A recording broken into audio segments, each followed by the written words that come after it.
அஸ்ஸலாமு அலைக்கும் வரஹ்மத்துல்லாஹி வபரகாத்துஹு. உங்கள் அனைவரின் மீதும் ஏக இறைவனின் சாந்தியும் சமாதானமும் உண்டாகட்டுமாக. சிந்தனைக்கு சில மணித்துளிகள்.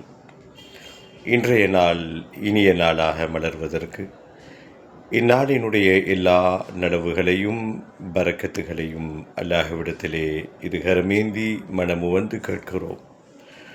நஸ்அலுக கைர ஹாதல் யௌம். இந்நாளினுடைய எல்லா நலவுகளையும் பரக்கத்துகளையும் எங்களுக்கு ஒருங்கிணைத்து தருவாயாக. இந்நாளில் ஏற்படக்கூடிய தீமைகள், தீய நிகழ்வுகள், விபத்துகள், பல முசீபத்துகள், ஆபத்துகள், இன்ன பிற துன்பங்கள், எதிர்பாரா அறியா புறத்திலிருந்து வரக்கூடிய இன்னல்கள், பிரச்சனைகள், மன உளைச்சலை ஏற்படுத்தி மனதையும் உடலையும் கெடுத்து வருகின்ற அம்சங்கள், திடீர் என்று வருகின்ற விபத்துகள், சோதனைகள், மருத்துவமனை சிரமங்கள், இப்படிப்பட்ட எல்லா முசீபத்துகளை விட்டும் எங்களையும் எங்கள் குடும்பத்தாரையும் இறைவா நீ பாதுகாத்தருள்வாயாக. இன்றைய நாள் இனிய நாளாக மலர்வதற்கு அல்லாஹ் மீது முழு நம்பிக்கை வைத்தவர்களாக இந்த நாளை நாம் துவங்கியிருக்கிறோம். எல்லோருமே நாளின் துவக்கம் முதல் அன்று இரவு தூங்கச் செல்கின்ற வரை எல்லாம் நலமாக அமையணும் அப்படின்னு நினைக்கிறாங்க.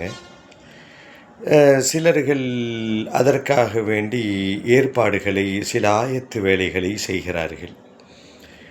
இஸ்லாத்தை பொறுத்த வரைக்கும் இதற்கென்று தனியாக ஏற்பாடெல்லாம் செய்ய வேண்டிய அவசியமில்லை. ஒரு மனிதன் அதிகாலை நேரத்திலே ஃபஜ்ர் தொழுகணும் அப்படின்னா அவன் சீக்கிரம் எழுந்தாக வேண்டும். அவன் சீக்கிரம் எழுந்திருச்சு இறை வழிபாட்டிற்கு தயாராகி விடுகின்ற பொழுது அவனுடைய உள்ளம் ஒரு விதமான மகிழ்ச்சியில் திளைக்க ஆரம்பித்து விடுகிறது. இந்த மகிழ்ச்சியை அவர்கள் மட்டுமே உணருவார்கள். தொடர்ந்து அவர்கள் பிரார்த்தனையில் ஈடுபட்டு இந்த நற்காரியமங்களை செய்துவிட்டு அடுத்த கட்டத்திற்கு அவர் நோக்கி செல்கின்ற பொழுது அந்த நாள் மேக்சிமம் அவருக்கு நல்ல நாளாகவே அமையும். அது மட்டுமல்ல, கடமையான இறை வழிபாட்டை நிறைவேற்றியவர்களுக்கு இஸ்லாம் கூறுகின்ற நற்செய்திகளை கவனியுங்கள்.